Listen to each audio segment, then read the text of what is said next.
Hello, and welcome to the first podcast from Theme Park Information. I'm James, and we've got Jake here as well to discuss various topics along the lines of UK theme parks and amusement parks.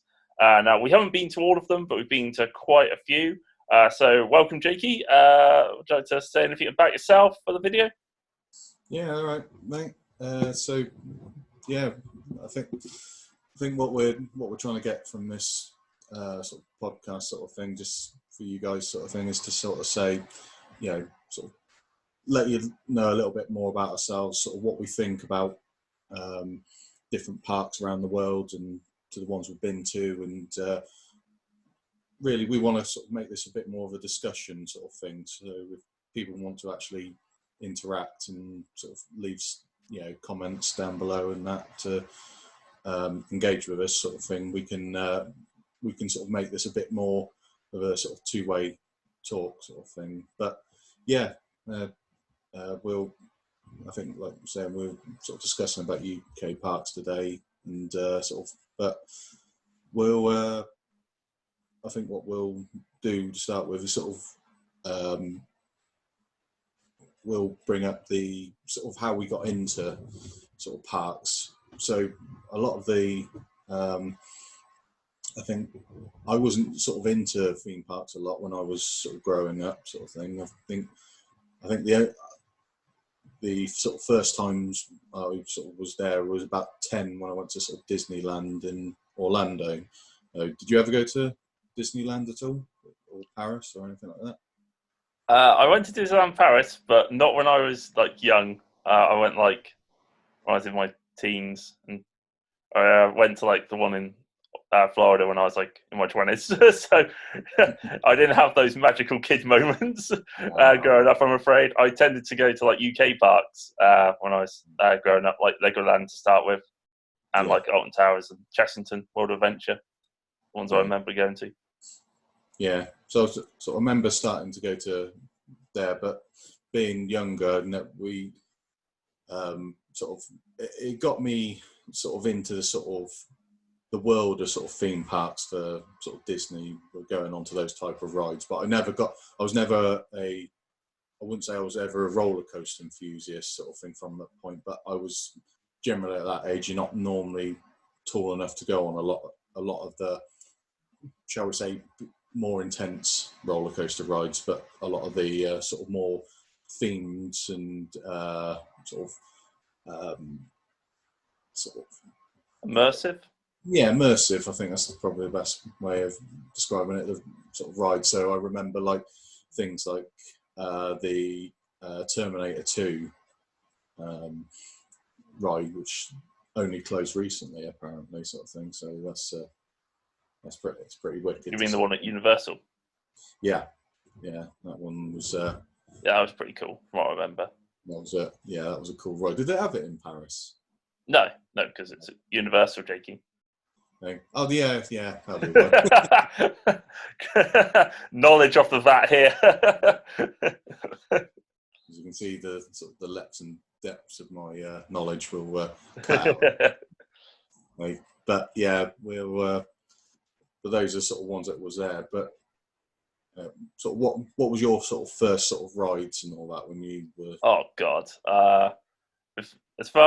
I'm probably the same with quite a lot of roller coaster enthusiasts. I know I'm just completely putting people in boxes here, but they tend to be pretty scared of roller coasters to start with, and finally eventually get over it by like conquering their fears. So yeah, I mean, I remember when I went to Chessington, I was like really scared of effectively everything, including like their vampire roller coaster, which is not terrifying in the slightest, but just as a kid, it really scared me. It took me a lot to like eventually just work up with like water rides and like thrill rides, and eventually I think got it. And then it's like just have like the relief and a euphoria of actually overcoming like something you're quite scared of is quite good. Yeah. Just like get a little bit hooked. I mean, in fairness, I don't really get scared about that much these days.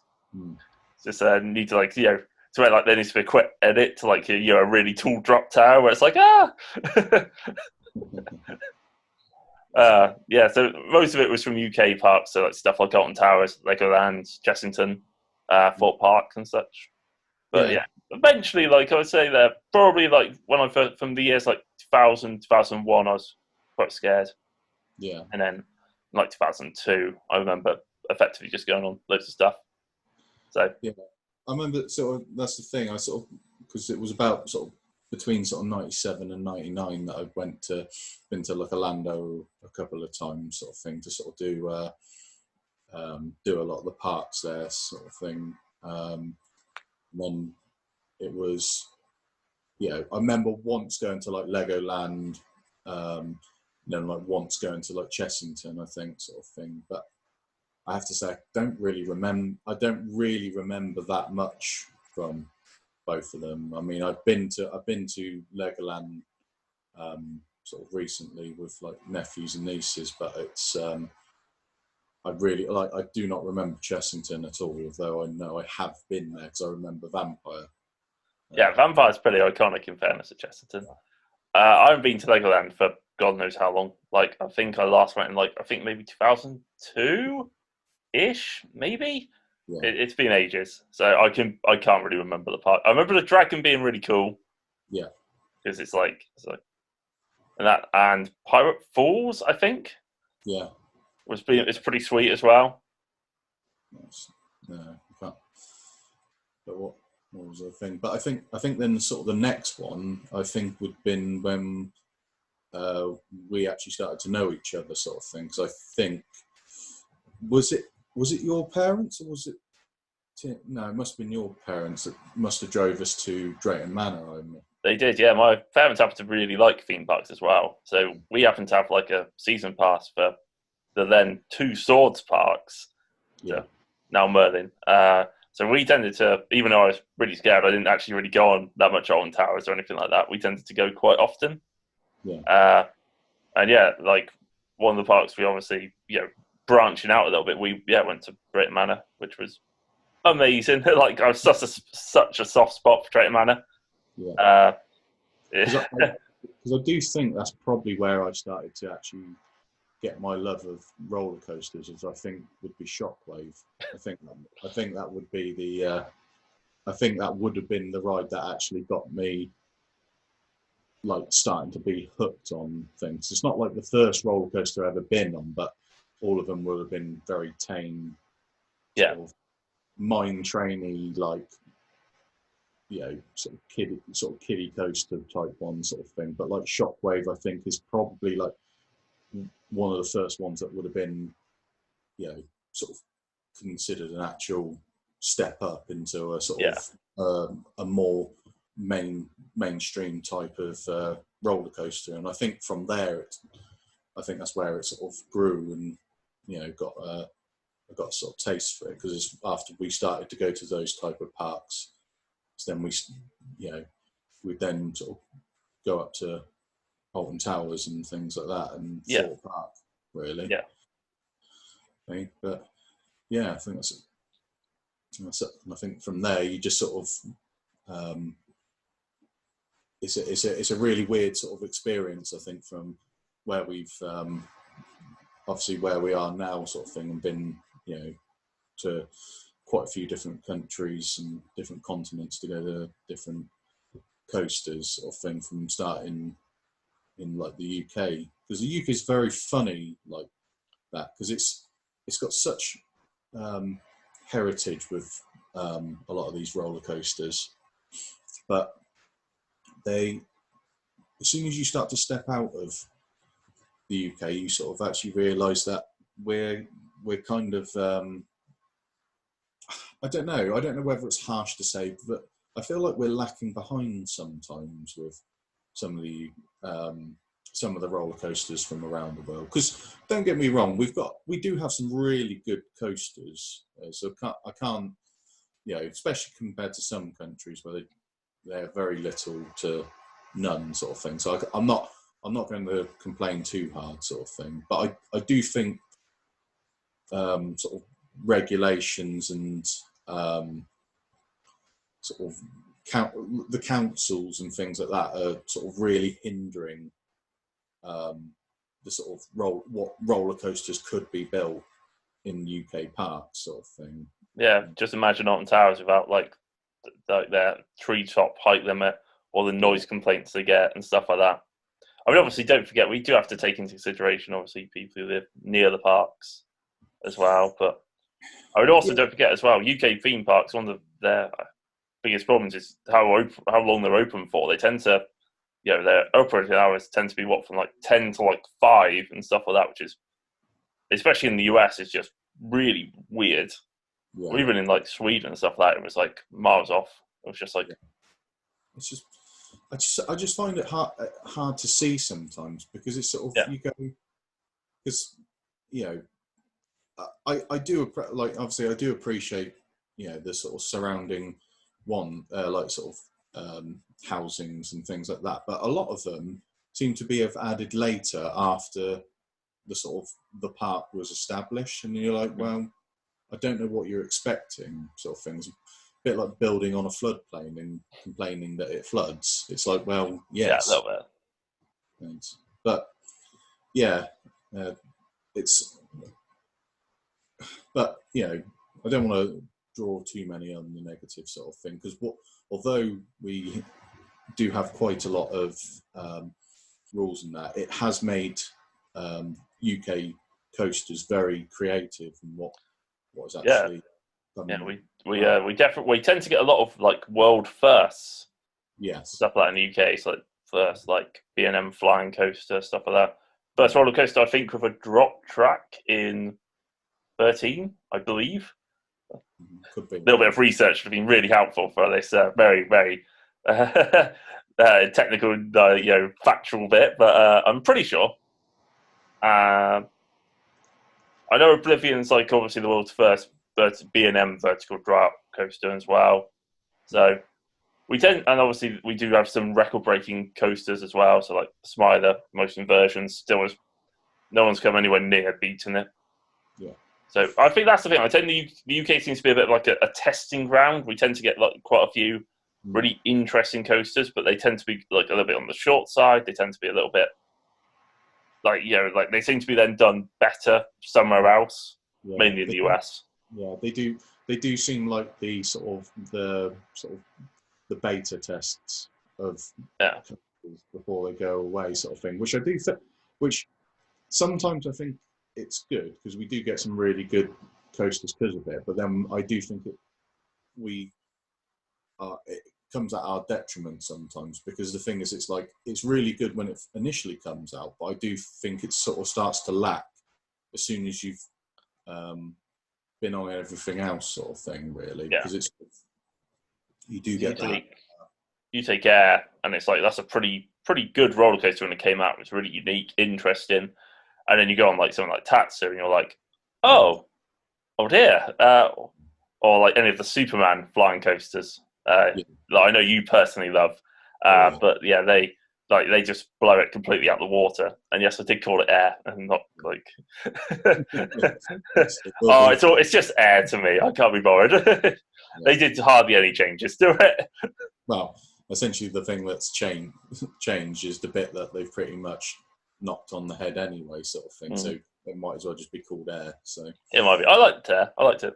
yeah, Yeah, I mean, also I will say that the UK does have some very creative and rides as well. So like something like Nemesis, which obviously is a pretty well liked and well reviewed, like kind of B&M invert.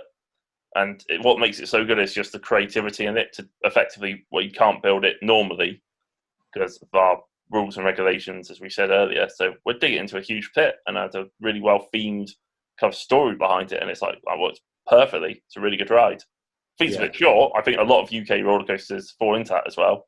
I think they're a bit short on the most part. yeah. Not all of them, but I think most of them. I think a lot of it is down to land, though, isn't it? Oh Sort of yeah, thing. yeah, Because but in some, it's one of those things. I can see it on both sides of the coin. Really, I do get for some places like say Blackpool or that. Space is very much a premium, and I can understand why you might need to have a slightly shorter coaster, but to still have that still a really good ride out of it, sort of thing. yeah. So I can see it in some circumstances. But I think that I do think that Thorpe Park needs to. I think if they do not look at putting in a very solid coaster the next time, I think they really will be dropping the ball. It's like I think a lot they will. Merlin will. I say they will regret it in some respects because I think a lot of people will start getting fed up. That because I mean, what is it? 2012 was the last. Yeah, the Swarm 2012. Yeah. So, and it's it's a good winged coaster sort of thing, but like you say, it does feel. Do you know when that was put in the sense of the timeline of like wing coasters? it was pretty close to the start, I believe. I was wondering about this when you were saying it. So it's not the first one. That was Raptor at Geyserland. Okay. And I have a feeling, just a feeling, which is a bit of an awkward one. It might have been the second one. I think it was very, very early in the development of them. Like it was quite a new concept because, but I will say for it is I still think Swarm stands up sort of thing because I will say that is one of those type of coasters.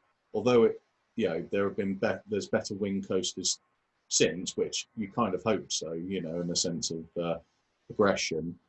But I think that I still think even for an early model, I still think it holds up. I think the scenery around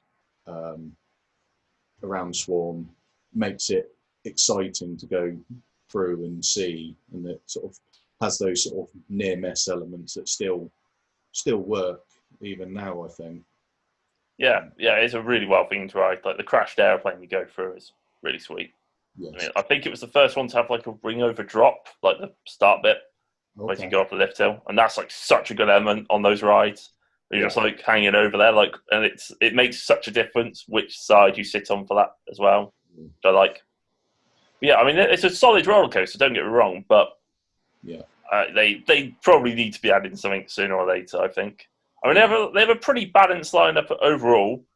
I mean, so they have obviously wing coaster, launch coaster in stealth, so that's pretty solid. They have an indoor / like family coaster in. I was just going to refer to it as X, but I know it's like The Walking Dead at the minute, or they've rethemed it. So for like the 10th time, it seems to get rethemed all the time. And then obviously they have like a multi-looping coaster in Colossus. Yeah. Which I will be honest needs a serious update, by the way. Like my personal thing on it. Yeah. Then obviously they have a B&M Invert in Nemesis Inferno, and then like a Gerstlauer Eurofighter in Solar Ride. So they have a nice mix, right. Yeah, I do think they've got a nice mix. I think what they're because actually before I sort of say what I think needs to sort of go to the park sort of thing. What do you think needs to be done at Thorpe Park in the senses of not what they need to add? We'll go on to that in a second. But do you think what they've got at the moment makes them a solid park? Definitely a solid park in terms of the UK audience and parks around the UK. I always look at Thorpe Park from the fact that when I was growing up and stuff like that, that park was expanding rapidly. They were adding so many rides and attractions and stuff like that. They were literally like Engelandia is now just building loads.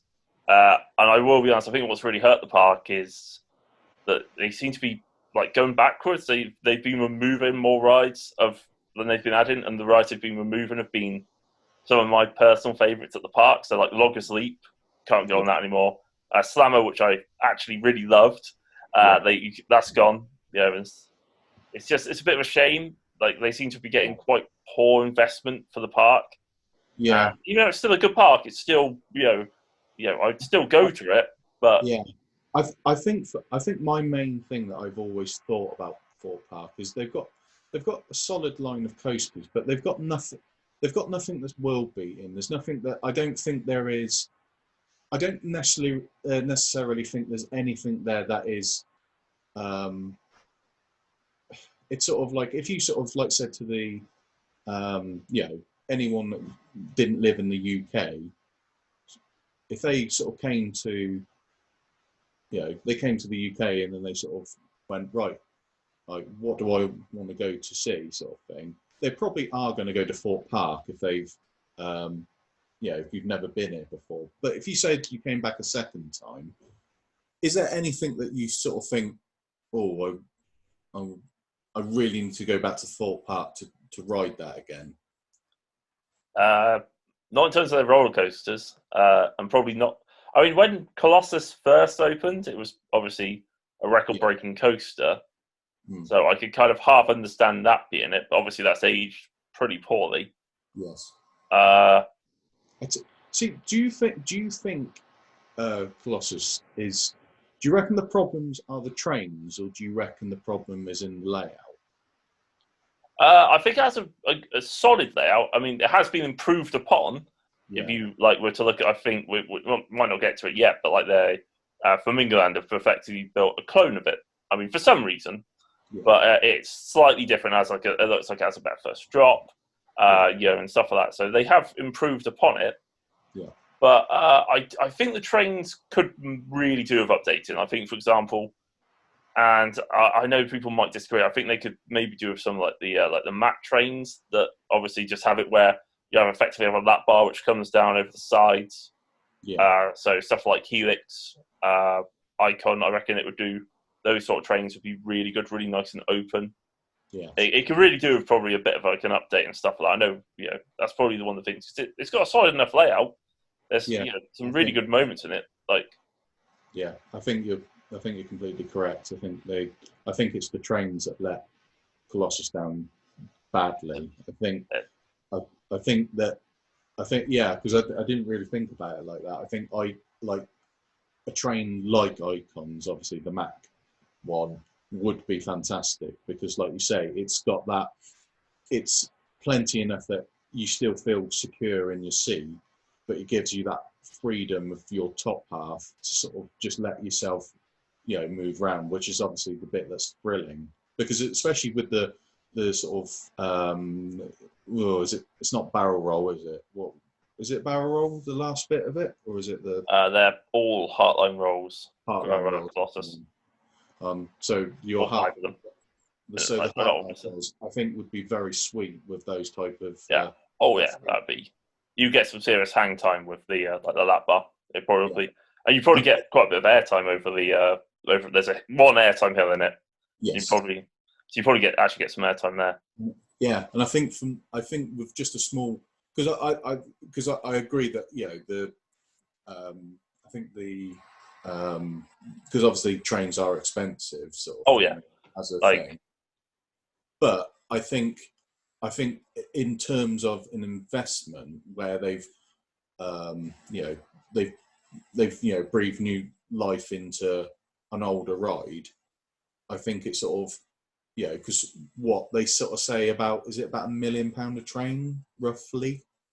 I think it does depend on the trains. I mean, from watching like the Outer Orion videos and stuff I think he was saying that like the trains for King Dakar are like 250k each, I believe.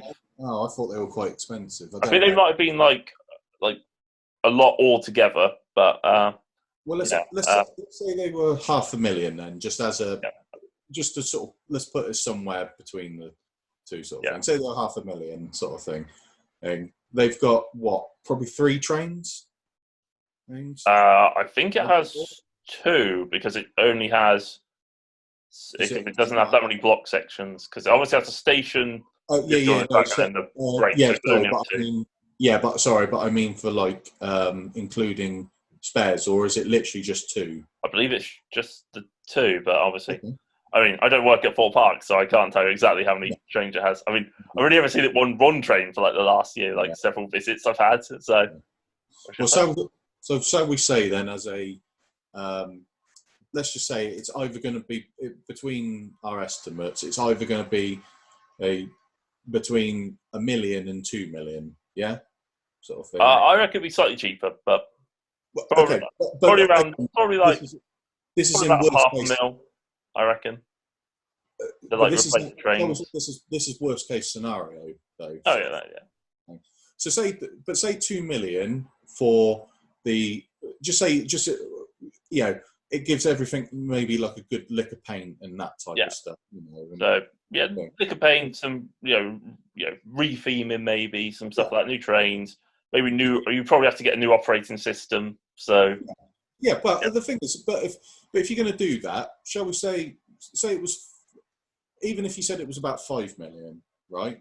All in all, got like just a new system on it, new trains, new paintwork, new things, sort of thing, just to freshen it up, sort of thing, as a concert, because it does look quite haggard, doesn't it? It's aged really poorly. It's sort of thing. But if you said you put like 5 million towards it, and like you said, we don't know the actual costs of things because obviously we're not privy to it. But say it was about that sort of money, okay, £5 million to renovate Colossus, you could turn it from being what's aged very poorly, because when it initially opened, it was a very good ride. Oh yeah, it was really good.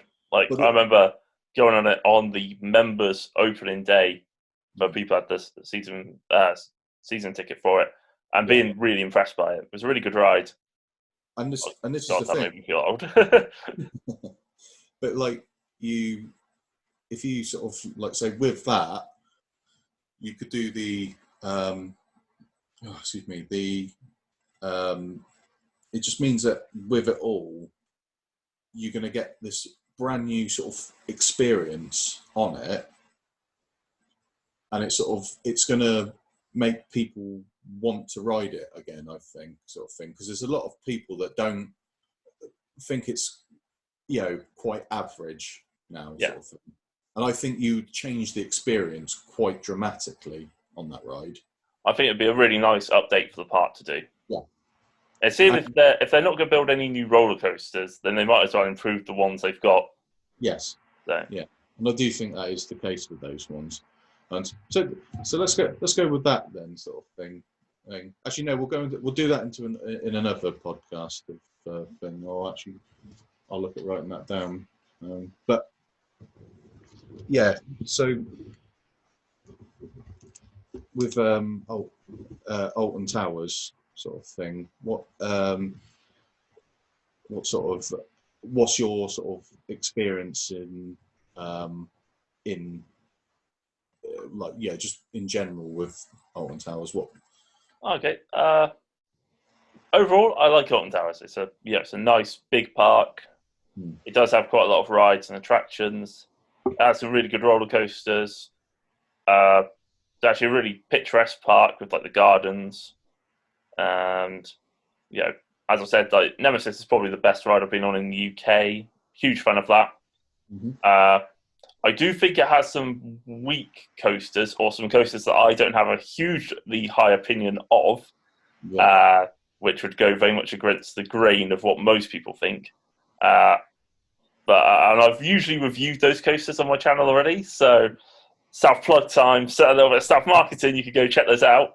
That'd be great. Thank you. But yeah, overall I like it. It's a park that I've generally enjoyed going to for years. Both hotels are really nice. Don't have any problems about those. And obviously, like one of them has like a small water park in as well, which is pretty cool. They're also actually really easy to walk from to the park as well, which is quite cool. I like the fact it has a monorail, by the way, for some reason. I don't know why. Yeah. It just seems like, because not many parks have it, where it just takes you from the car park into it. Kind of very Disney-esque, if you like. Yeah, I do think it definitely adds to the experience of it, sort of thing. I think they do have a nice thing. I will say that I do feel like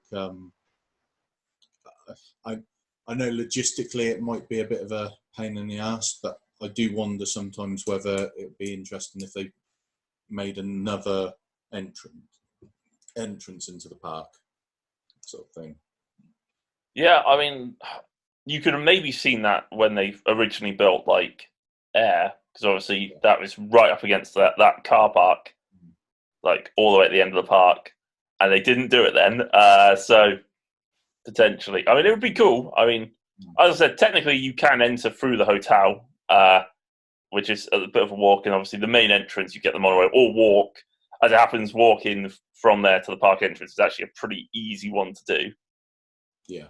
Done it many a times. So yeah, I mean, I'm not sure if it will happen, but maybe we'll have to wait and see. No, maybe. Yeah, I doubt they will. I think logistically it's probably a bit of a pain. Yeah, probably gone. Sort of thing, but I think their next sort of problems that they're going to have is just knowing. Well, I think their two problems that they have is sort of room for them, sort of thing, of where to actually put stuff. Yeah, because obviously they've got the gardens, which obviously they're probably never ever going to build on, sort of thing, for no, I can't see it for obvious reasons. Because it is very beautiful in that valley. Oh yeah, like you can actually cut through the gardens to get from as a bit of a shortcut if you've been there long enough, where you can effectively go from Forbidden Valley to the main kind of right near where the lake is and stuff like that, and it's really cool and pretty if you go that way. Yeah. Obviously, I can't see them being touched. No. It's a little bit I can't see them destroying the manor house there, and just oh, it's in the way of our new rides. I'm afraid. Can't see that somehow. No. So, but I think the other thing is their problem is I think they're going to have trouble with sort of. I think they definitely need flat rides there. They've taken out too many flat rides and haven't really got much. Yeah, because they took out Submission, which in fairness was awful. So I had no problem with that being taken out. This is the thing: you have no problem them taking stuff out if they're going to put something good in. They replaced it with a little bit of grass, which was in fairness actually better than Submission. So they actually did improve that area of the park massively. But I know what you're saying. I mean, when they took out Ripsaw, and I think they replaced it with some sort of carnival game. I think it was maybe staying on the bull for the longest. It's I mean, yeah, you might remove it, but at some point replace it with another flat ride. I appreciate you can't build a drop tower, yes, really, unless you have it going underground for I mean, they could do. I mean, if you're watching the video from Coaster Studios, Taylor's favorite drop tower is actually one which just drops down 100 foot, and I was like, that's really cool. Alton Towers could easily build something like that. It's very, very innovative, and especially around the sort of the Nemesis sort of area and things like that. You could easily spin a story around that to be fascinating. I think because really what you could do is you could drop it, sort of thing, do a bit of a stop at the bottom, have some dramatic sort of thing happen down there, and you could then fire it back up if you wanted to. I think that'd be fantastic. That would be a very, very good investment in them. Yeah, that would be a very easy thing to put. Obviously, if it could be done, that would be pretty cool. Essentially, it would be a far, far better version of Nemesis Subterra. Yeah, that did drop, didn't it? Which was it's very short drop, but the thing is, you could do something very similar to that. Good, but actually good, sort of thing. Yeah, you can actually have it where it goes. Instead of 10 feet, it goes 110 feet. That'd be pretty interesting. Because that's the thing with Alton Towers, sort of thing, and compared to sort of say Fort Park, is that it's got. I would say it's definitely got. It still has rides that are worth going on, if you know what I mean. After being there once, sort of thing. It's and it's not a complete slam against Thorpe Park, sort of per se, because it sort of has a. It's sort of because of things like Nemesis and Wicker Man and the I was going to say 13 there, no, Smiler, sort of thing. It's got something that stands it out as a park, sort of thing, where we sort of look at these different roller coasters at these sort of major parks where you've got, say, if you said Cedar Point sort of thing, you've got that Millennium Force, you've got the Steel Vengeance, sort of thing. You've got Maverick. It's that sort of, it's those ones that you can sort of, I think, I can't think. Airtime Thrills sort of says it's that 1-2 punch of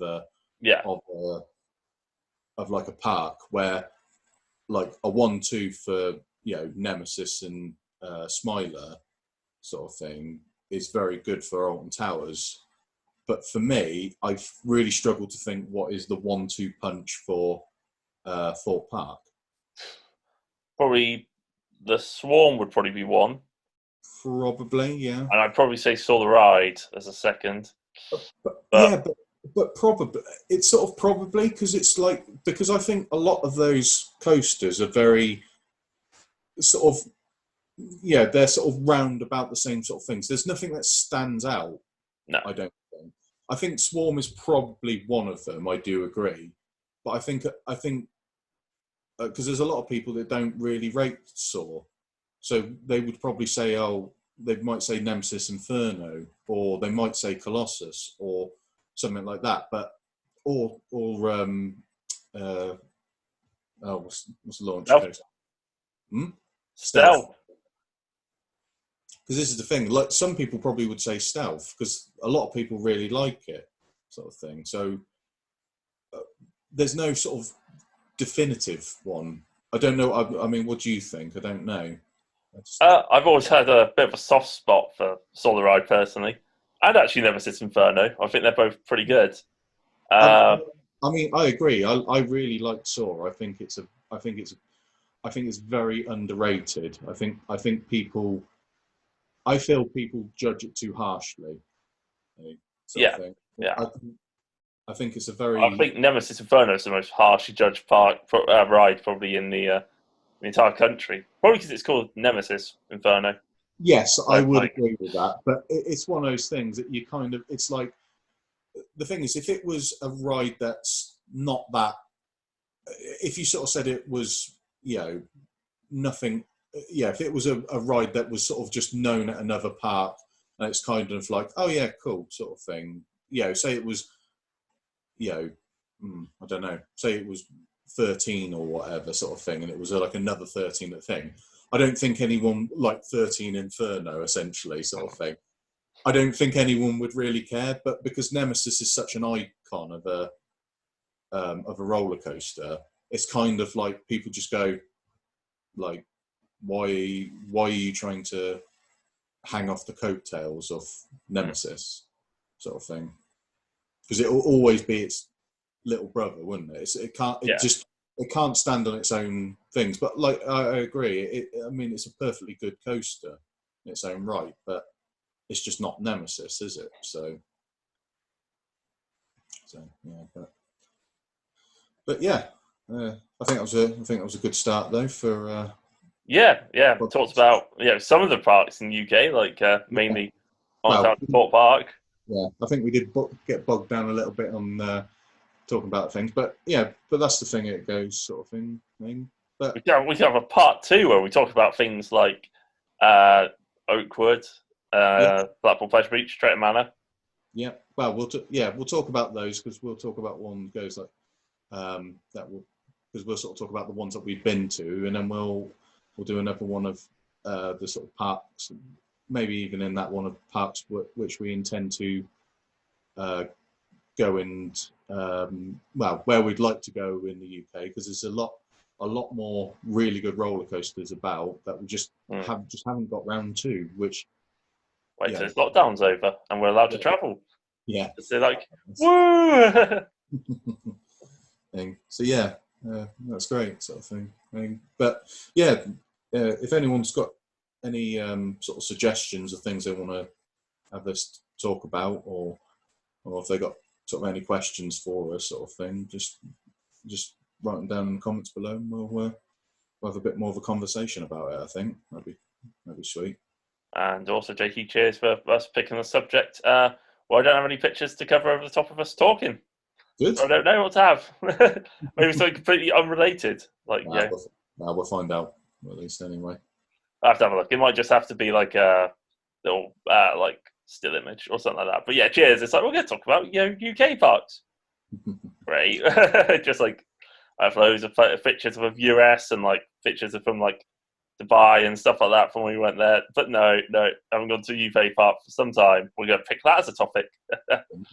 Right. Anyway, thank you very much for joining me on the old Theme Park Information podcast. And hopefully we'll be doing another one in either a week or 2 weeks' time, depending on how we feel, how this one goes. If it looks awful and you don't happen to see this video for very long, then we will just slightly get rid of it. But anyway, hopefully you've enjoyed the content, and we'll catch you on the next one. And with that, we're going to call it a day, I think. Yeah. See you later. See you later.